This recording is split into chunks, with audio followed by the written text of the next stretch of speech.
sobat sekalian, selamat datang di program G-Next, Generasi Next Level, bareng aku Palupi Indirasari. Kali ini kita akan membahas mengenai eksplorasi diri, berprestasi untuk menginspirasi. Tentunya dalam acara ini kita akan didatangi oleh narasumber yang berprestasi juga tentunya. Langsung saja kita sambut Kak Iren. Halo Kak Iren, Hai. apa kabar? Baik, kamu gimana? Baik juga, tentu baik banget dong. Okay. Kayaknya nih Kak Iren sibuk banget nih ya. Ya, beginilah. Jadi perempuan karir sekarang, jadi sibuk ya. Aduh, amin, tapi belum berapa sih. Oke, Kak Iren nih, mungkin teman-teman G-Next di rumah nih pengen banget mungkin di-spill ya. Kak Iren nih kesibukannya apa sih sekarang? Oke, jadi aku itu sekarang masih kuliah juga. Kuliah lagi? Iya, betul. Oke. Ya, sambil kuliah, ya sambil kerja syukurnya. Jadi ya memang bener-bener sehari 24 jam itu kayak kurang deh. Apalagi kan Bisa. kalau kuliah sambil kerja itu kayak harus mengatur waktu dengan Iya, sangat jadi produktif baik, banget dong betul, tentunya. Iya, iya. bener banget. Oh iya Kak Iren, ini kan Kak Iren jadi lulusan terbaik di UTY ini ya, tahun lalu ya? Tahun Iya, 2000, betul, tahun lalu bener, tahun lalu 2023. ya? Bulan Bener banget. Oktober. Oke, jadi teman-teman G-Next di rumah nih, Kak Iren ini adalah lulusan terbaik di UTY dengan predikat cum laude ya Kak ya? Iya, betul. Keren banget nih cum laude. Ini Syukurlah. bener-bener menginspirasi teman-teman di rumah juga tentunya. Kayak nanti kita bakal tanya-tanya sama Kak Iren tentang seperti apa strategi belajarnya, kemudian tantangannya seperti apa gitu ya. Langsung aja kali ya Kak Iren ya. Oke, boleh. Oh, tapi sebelumnya nih Kak Iren, mungkin teman-teman bakal kepo juga gitu kan. Kak Iren nih S2 di mana nih? Oh, aku Sekolah lagi di mana gitu? sekolah lagi di UPN, kalau teman-teman tahu, yang di Ring Road. Tapi ini karena S2-nya di Kampus 2, jadi di Barbarsari. Tahu nggak? Oh, iya, tahu. Oke. Di S2 di program studi? Sama, di Ilmu Komunikasi. Wis. Sebenarnya waktu itu, pas lulus wisuda kemarin, itu dapat beasiswa studi lanjut di UTY. Tapi berbeda jurusan, karena kan dulu aku yang satunya komunikasi. Cuman di sini UTY nggak ada komunikasi, jadi harus mengambil jurusan yang ada di UTY, entah itu manajemen atau TI atau apapun. Nah, karena tujuanku nanti itu ingin menjadi dosen, jadi disarankan dari dosen-dosen di sini, dosen-dosen komunikasi di sini untuk mengambil jurusan yang linear. Jadi aku ambil di luar. Oke. Gitu. Jadi beasiswa itu angus. Tapi tetap keren banget dong bisa lanjut S2 nih. Kak Iren nih baru lulus S1 ya, baru pusing-pusingnya kok malah lanjut part 2 gitu kan. Apa nih Kak yang bikin Kak Iren tertarik pengen lanjut S2? Sebenarnya karena tadi sih, karena punya goals, aku punya suatu keinginan untuk itu tadi jadi dosen. Jadi selagi ada kesempatan, kenapa nggak diambil seperti itu? Karena waktu itu kan cepat berjalan ya. Kalau misalnya kesempatannya datang pada saat ini, ya udah, kenapa nggak diambil aja? Mengambil kesempatan gitu ya sebelum terlambat gitu. Oke Kak Iren, kita langsung masuk ke pertanyaan. Oke, kita langsung masuk ke pertanyaan yang pertama nih Kak Iren, seputar dunia perkuliahan. Nanti kita bakal flashback dulu di masa Kak Iren kuliah S1 nih yang di UTY ini ya teman-teman gitu. Jadi seperti apa Kak Iren? Tantangan Kak Iren dalam belajar berbau dengan akademik gitu, seperti apa tantangannya Kak?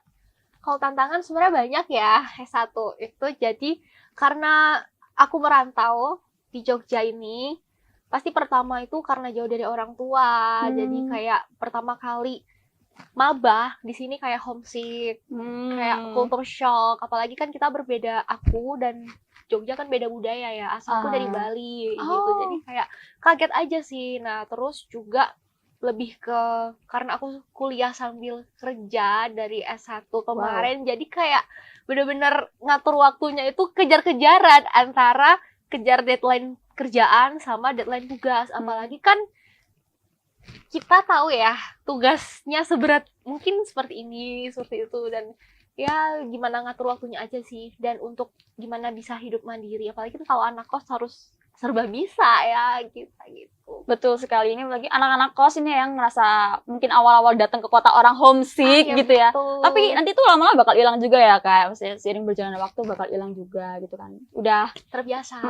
Terbiasa juga gitu. Oke, next pertanyaan kedua ini.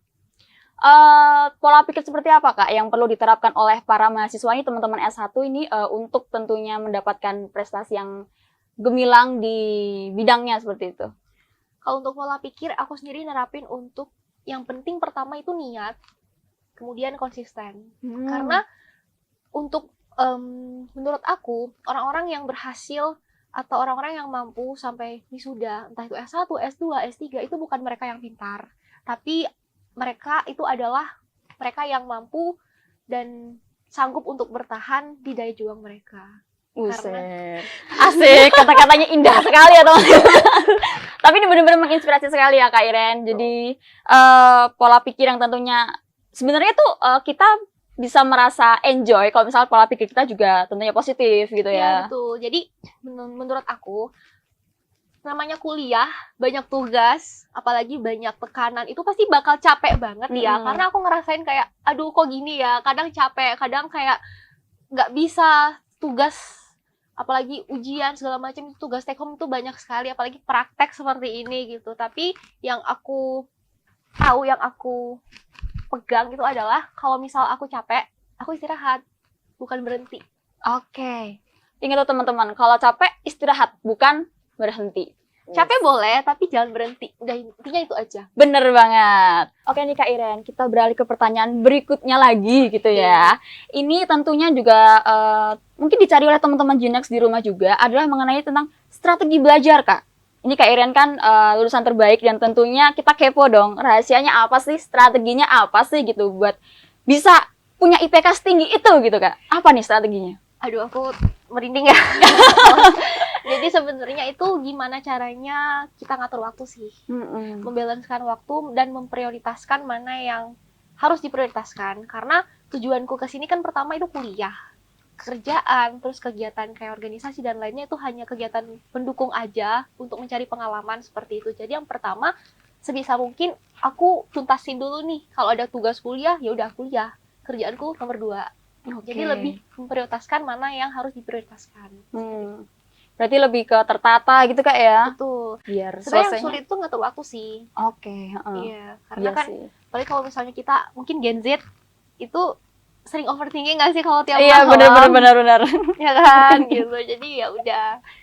Pada saat overthinking itu mending dibuat untuk nugas sih. Oke, tuh teman-teman, kalau overthinking dibuat untuk nugas ya. Nugas bukan mabar. Itu betul. Oke.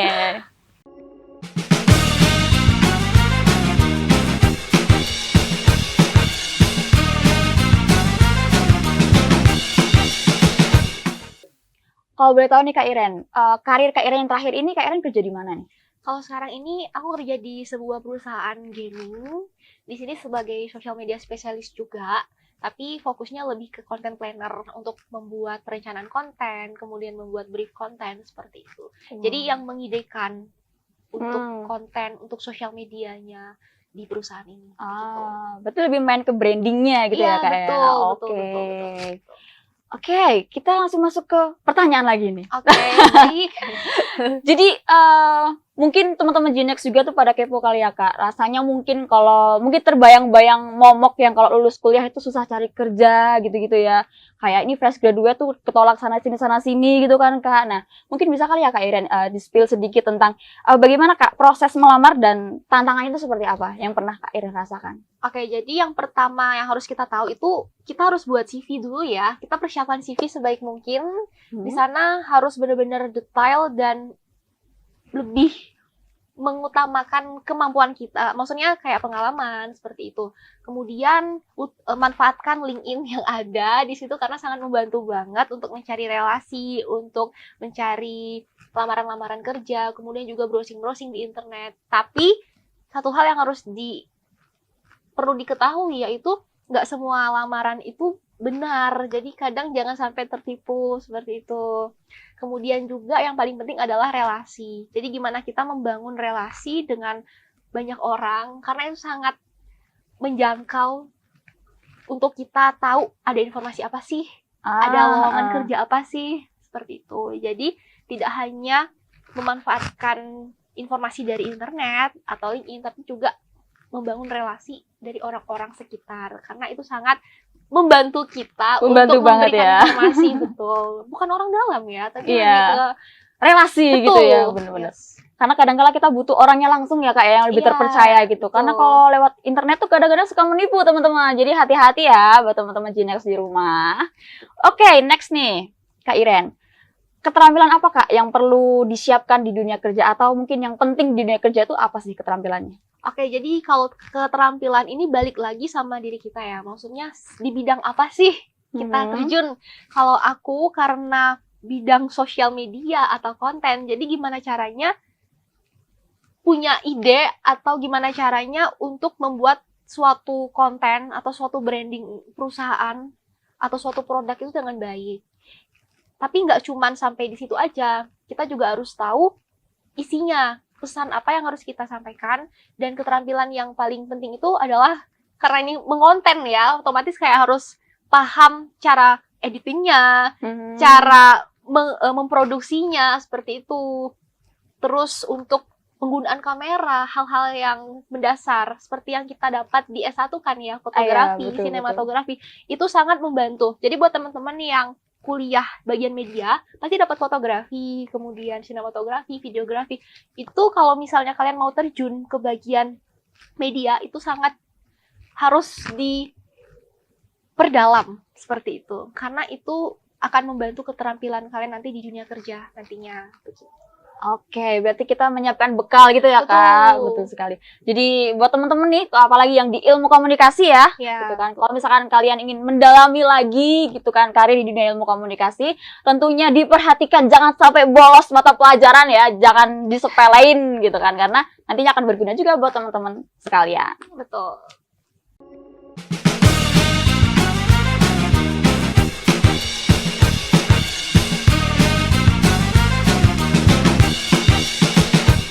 Wah, nggak kerasa banget ya Kak Iren, kita udah ngobrol banyak banget gitu ya. Iya. Capek banget juga kan, aduh.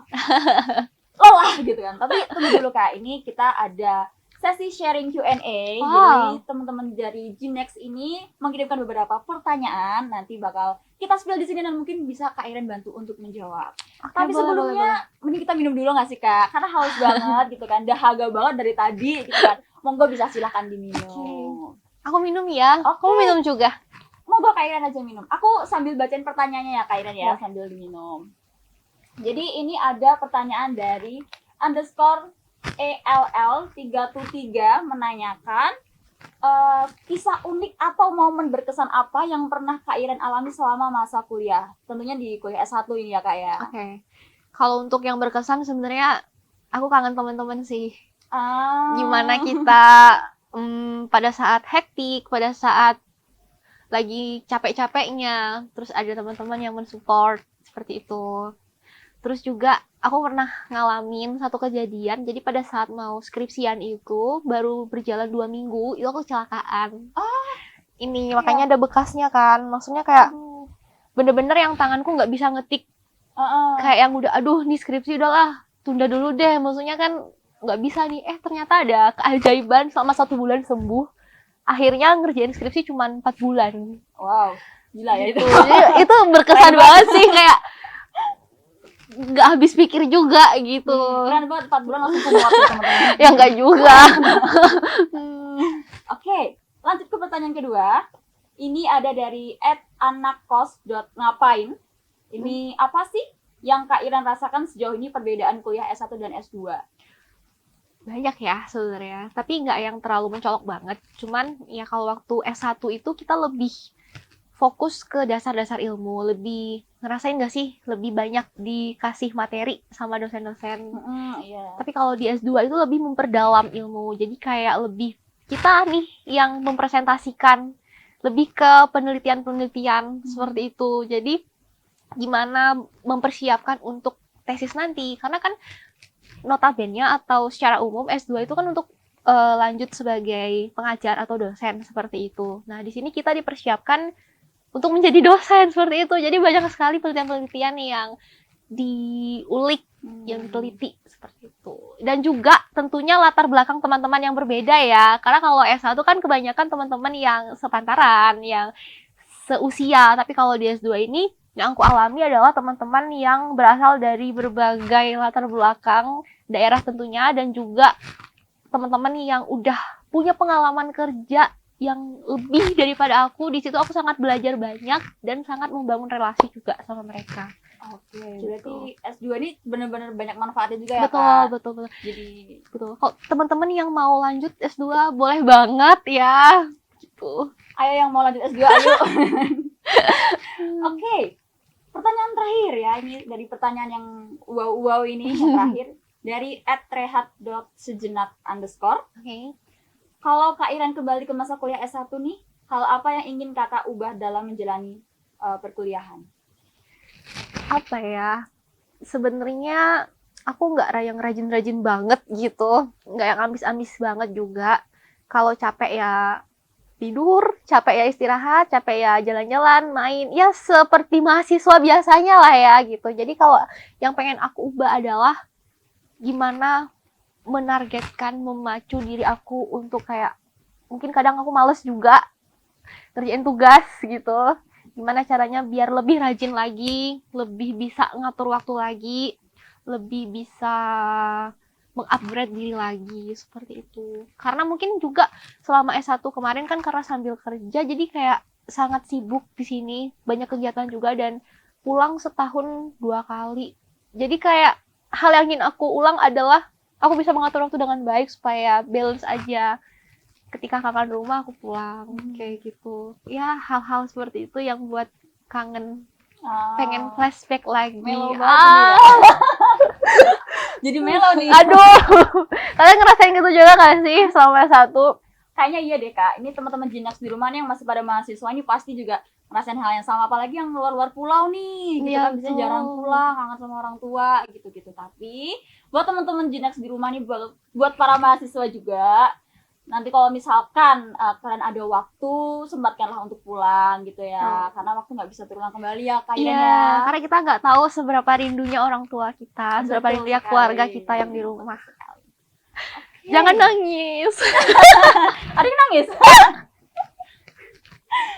Oke, itu tadi 3 question yang menarik, Kak, dari teman-teman Jinex yang ada di rumah.